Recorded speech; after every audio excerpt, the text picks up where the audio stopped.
Rahu and Ketu are transiting through Aquarius and Leo since 18th of May 2025, and I've already made a video series for all the signs last year, which you can find in my playlist.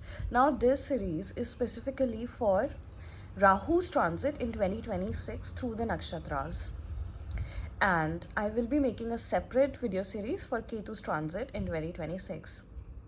So, Rahu is transiting through your seventh house, Leo, and now this video is divided into two parts. So, the first phase is Rahu's transit through Shatbhishank, which will be till 2nd of July 2026, which is going on since November 2025. And the second phase will be Rahu's transit through Dhanishtha from July 2026 till end of 2026, as it will be going into the year 2027. So seventh house is connected with your marriage and legal partnerships, be it a marriage partner or a business partner, and also the people that you come across in your life is your seventh house. Now, in 2025, you must have already faced challenges with partnerships and also come across different unique kinds of people with karmic connections with whom you had karmic lessons to learn and go through. Now, this phase basically destabilizes relationship patterns because Rahu is the unique element, the foreign element. It will not let you carry on the same, doing the same what was known to you. You may even be attracted to unconventional people at this point, and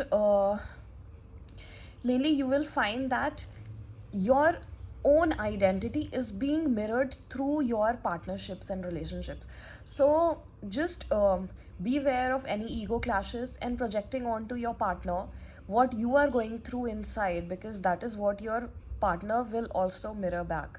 Now this phase will help you to detach from validation and clearing old karmic relationship baggage and learn about developing a healthy relationship.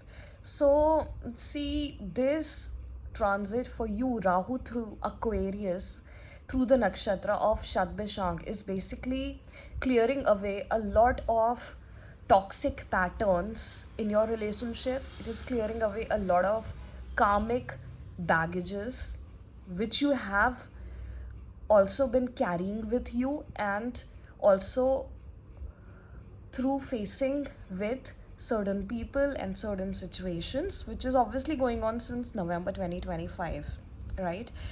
And actually even before that, because obviously as I mentioned before, Rahu and Ketu are transiting since 18th of May 2025. Okay, and this transit is see, what happens is when any planet transits through a sign, do you start getting good results from the beginning? No, it does not happen like that. First you are meant to learn those lessons through the transits, and then once you master them, then you reap the results and the benefits and the rewards. So what this transit is trying to provide to you is a space to redefine partnership on honest terms. Because one thing that you have to understand is that your seventh house is Aquarius. Now, Aquarius in Vedic astrology is symbolized by a pot, and a pot, you can never see what is at the deep end of the pot because only so much is visible from the top, and that's why that pot symbolizes so many dark secrets, so many things that are going on inside that one is not able to see from the surface, right? So what and this is what's also carried on into your relationships, because seventh house is the house of your partnerships, that at first you do not realize what this person is all about. The person also does not realize it what you are all about, and then when you start something and later on you get deep into it, and then you find all these toxic traits in your partnerships, relationships. And Rahu's transit through your seventh house currently is trying to give you a clean slate to redefine partnerships on honest terms, on showing who you are at deeper levels, you and both your partner. So take this transit very positively. There will be tough lessons to learn, and I think most of it you have already gone through that phase with different partnerships. It could also have been in your business partnership, or if you are married, then with your spouse, because as I said before, seventh house is all about any kind of legal partnership. All right, and also you can come across people from your past life with whom you can collaborate to work together and create something solid. How? Because see, Rahu is transiting through Saturn sign Aquarius, right? And Saturn right now is transiting through your 8th house. So there is a possibility that you can come across people with whom you can create something solid for your future. All right, but now this also depends on what the personal placements are in your horoscope. All right, however, once you master the lessons, then it is going to be very beneficial for you, in the very least experiencing a healthy, open, not open relationship, but a very I'm not getting the word, but a relationship wherein, there is a lot of clarity and there's nothing hidden in it. So this is what you will reap, especially in the second phase, that whatever your doubts were, whatever about relationships and partnerships, you will start feeling stable in your partnership. And your marriage decision will also become very clear and quite strengthening for you at this point. And uh, any emotional and mental confusion that you were harboring will be cleared uh, through clarity and collaborations with the right partner for your dreams and desires and mutual goals. Now you start experiencing all this under Dhanishtha, Rahu's transit under Dhanishtha, which is ruled by Mars. All right, and you will start experiencing what a balanced relationship actually feels like. So this is like a once, the especially when Rahu transits through your seventh house, Rahu transits through your first house, Ketu transits through your first or seventh house. These transits are like, eye-opening transits, and it's experience of a lifetime, because and also for the lessons that you learn through these transits, and also through the rewards that you reap if you are able to master those lessons. All right, and some people are not able to master those lessons, so then the whole cycle repeats. But if you are able to do so, then you are going to experience a beautiful partnership through this, now whether it is business or marriage.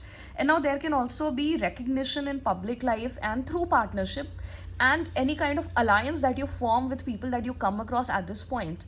And you find shining in both your personal and professional relationships, and also you will find that these relationships are stabilizing for you, which were probably not on shaky grounds before, or actually not on any grounds before, but you'll find them taking roots and stabilizing, and you are ready to make that effort, to put in that energy, because Dhanishta is ruled by Mars. So that Martian energy, you are ready to utilize it, so to pursue your passion projects, and which are going to reap great results. So see, basically, Leo, you are transforming from Rahu's, Shatbhishank's unhealthy relationships and illusions to building powerful and stable partnerships for you, right? Because Ketu is also aspecting your seventh house. So when Ketu aspects your seventh house as well, so Ketu is that spiritual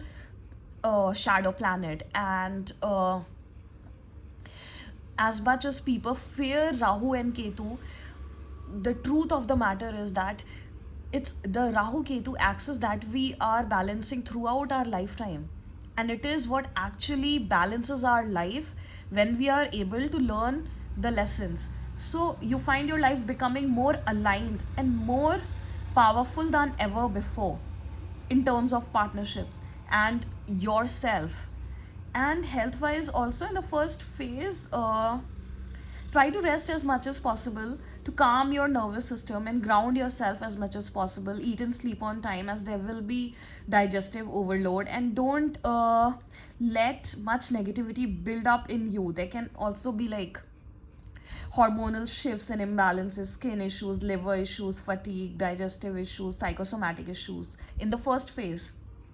So get a thorough checkup done and make necessary changes in your lifestyle. And in the second phase, you will find all that stabilizing. And however, you will still have to create physical limits, because Dhanishtha is ruled by Mars. So don't overexert yourself, and because life will start moving fast in that phase after July, especially 2nd of July. And what you have to learn in that phase is to, take pauses whenever needed, and overall your health will get better.